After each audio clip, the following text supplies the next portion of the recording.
Bismillahirrahmanirrahim. Assalamualaikum warahmatullahi wabarakatuh. Ekonomi Mikro, ujian tengah semester.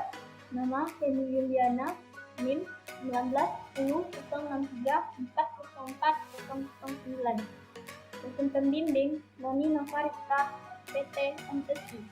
Sekolah Tinggi Ilmu Pertanian, STIPER, Sawah Lunto, Cianjur, tahun 2021.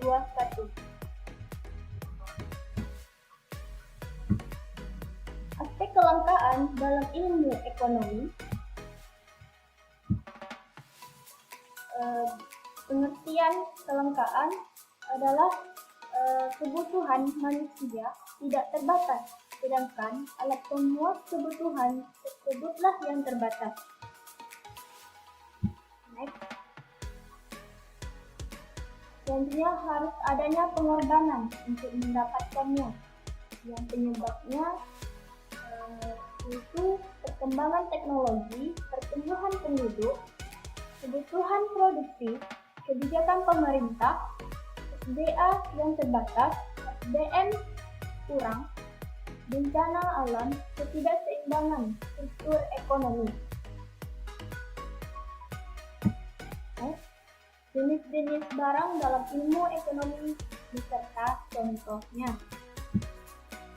Yang pertama, ada cara memperolehnya. Contoh, barang ekonomi. Barang ekonomi ini, cara memperolehnya harus melakukan pengorbanan. Di contoh, barang bebas. Barang bebas ini tidak perlu adanya pengorbanan untuk mendapatkannya. Contoh, oksigen, udara. Yang selanjutnya, berdasarkan kepentingannya. Barang esensial, barang yang kita gunakan di setiap hari, bahan bakar, minyak, bensin. Juga barang inferior, di mana barang inferior ini barang kita turunkan konsumen ketika pendapatan kita meningkat. Contoh, gadget, barang tradisional. Barang normal itu pakaian. Barang dengan juga kita tingkatkan di saat pendapatan kita meningkat. Selanjutnya, barang mewah. Barang mewah yang kita butuhkan seperti mobil.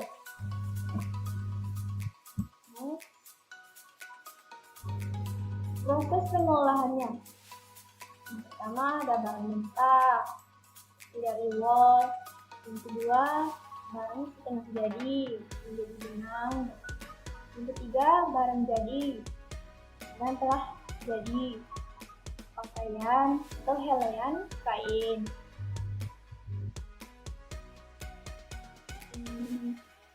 Selanjutnya, cara penggunaannya. Barang pribadi, barang yang tidak bisa dipakai oleh orang lain. Di celana. Untuk kedua, barang publik, barang yang digunakan oleh kaum umum, seperti telepon umum, rumah sakit. Selanjutnya, bentuk dan sifat. Barang bergerak, barang tetap, misalnya bangunan. Selanjutnya, hubungan dalam pemakaiannya. Barang substitusi, barang pengganti, seperti daging dengan telur. Ini barang komplementer, barang yang cara pemakaiannya secara bersamaan, itu gula dengan kopi.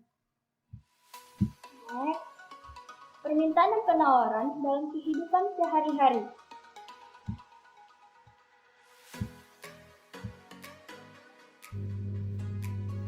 Permintaan adalah keinginan konsumen untuk membeli suatu produk atau jasa yang diberikan ke penjual. Sedangkan penawaran adalah kuantitas yang disediakan oleh penjual kepada konsumen. Maka permintaan dan penawaran bisa kita simpulkan bahwa hubungan interaktif yang terjadi di antara penjual dan pembeli di tempat interaktif. Next, faktor-faktor yang mempengaruhi permintaan. Faktor yang pertama, harga barang dan jasa itu sendiri. Apabila harga barang naik, maka permintaan turun. Nah, estimasi harga di masa depan. Suatu barang diperkirakan bahwa kedepannya akan naik, maka permintaan suatu barang akan naik. Promosi. Dengan cara promosi yang memikat konsumen, maka akan meningkatkan permintaan terhadap suatu produk yang kita promosikan. Selanjutnya, harga barang komplementer.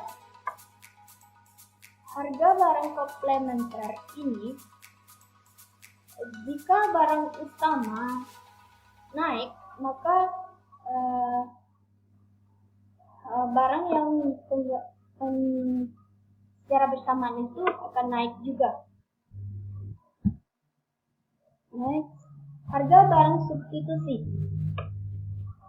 Harga barang substitusi apabila barang pengganti naik, maka barang utama akan juga naik. Next, jumlah penduduk, di mana jumlah penduduk yang terus semakin hari semakin meningkat, maka permintaan terhadap suatu barang juga akan meningkat. Next, selera konsumen. Selera konsumen ini, apabila terjadi peningkatan pendapatan, maka konsumen ini akan meningkatkan konsumsinya.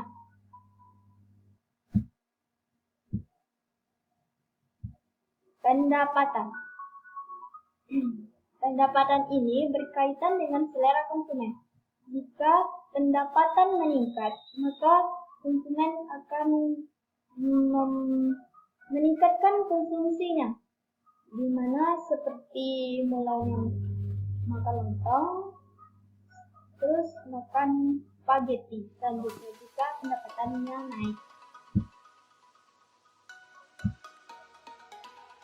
Selanjutnya, faktor-faktor yang mempengaruhi penawaran. Yang pertama, harga barang dan jasa tersebut. Apabila harga barang atau jasa itu naik, barang yang ditawarkan juga naik. Yang kedua, bencana alam.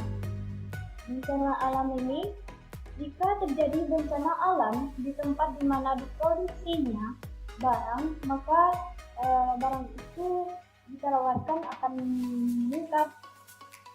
Yang ketiga, harga barang pengganti. Harga barang pengganti, di mana jika barang utamanya meningkat, maka penawarannya juga turun. Yang keempat, kemajuan teknologi. Semakin canggihnya teknologi yang digunakan untuk memproduksi suatu produk, maka penawarannya juga meningkat. Pajak. Jika pajak suatu barang itu meningkat, jika pajak tinggi, maka penawaran berkurang. Yang keenam, perkiraan harga di masa mendatang. Next, hukum permintaan. Hukum permintaan,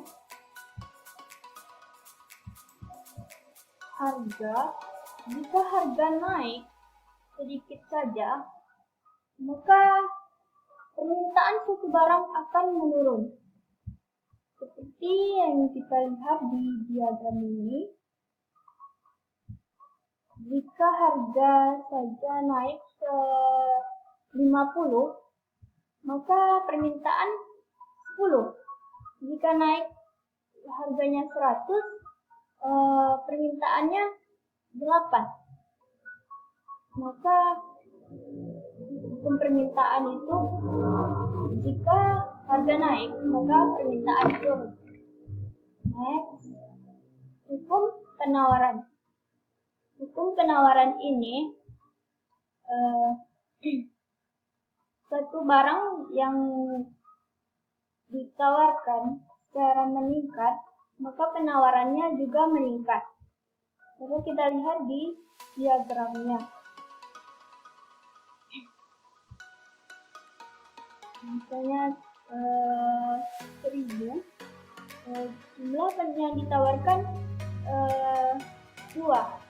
Jika 1500 harganya, penawarannya 4. Next, tujuan mengetahui elastisitas permintaan.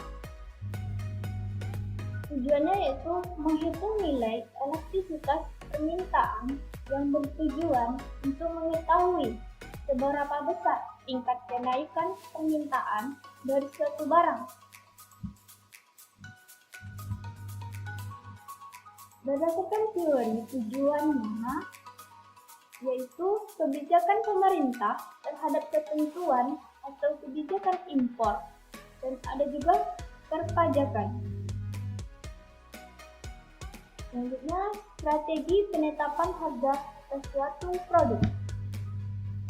Jenis-jenis elastisitas permintaan. Pertama, elastisitas permintaan harga.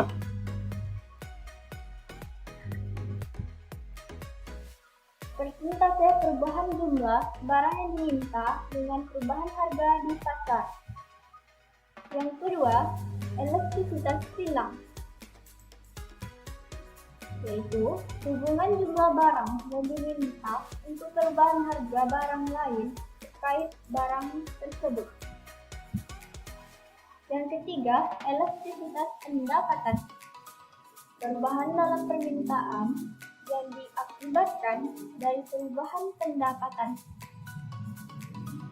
Selanjutnya, tingkat elastisitas permintaan untuk upah. Permintaan elastis ED besar dari 1, maksudnya di sini perubahan harga sebesar 1% saja menyebabkan perubahan kuantitas yang diminta. Selanjutnya, permintaan elastis uniter atau ED sama dengan 1. Perubahan harga sama dengan persentase perubahan kuantitas yang diminta. Selanjutnya, permintaan inelastis ED kecil dari 1. Perubahan harga lebih besar dibandingkan dengan sebelumnya, tetapi konsumen akan tetap membeli. Selanjutnya, permintaan inelastis sempurna atau ED sama dengan 0. Tidak ada perubahan jumlah barang yang diminta meskipun ada perubahan harga. Selanjutnya, terakhir, permintaan elastis sempurna ED dengan tak hingga. Harga barang tetap, permintaan tak hingga. Oke, next. Upah dan contoh barangnya. Yang pertama, ada upah permintaan elastis, di mana bentuk upahnya landai. Permintaan elastis ini contohnya makanan ringan, pakaian. Yang kedua, inelastis. Upahnya curang. Contoh barangnya seperti kebutuhan pokok, beras, cabai, dan lain-lain. Yang Yang selanjutnya yaitu permintaan militer. Dan bentuk kurvanya tidak landai dan tidak curam. Contohnya yaitu barang-barang elektronik. Selanjutnya permintaan elastis sempurna yang bentuk kurvanya horizontal. Permintaan elastis sempurna contohnya seperti BBM. Selanjutnya permintaan inelastis sempurna. Permintaan inelastis sempurna kurvanya yaitu vertikal, contoh seperti obat-obatan. Sekian dari saya. Assalamualaikum warahmatullahi wabarakatuh.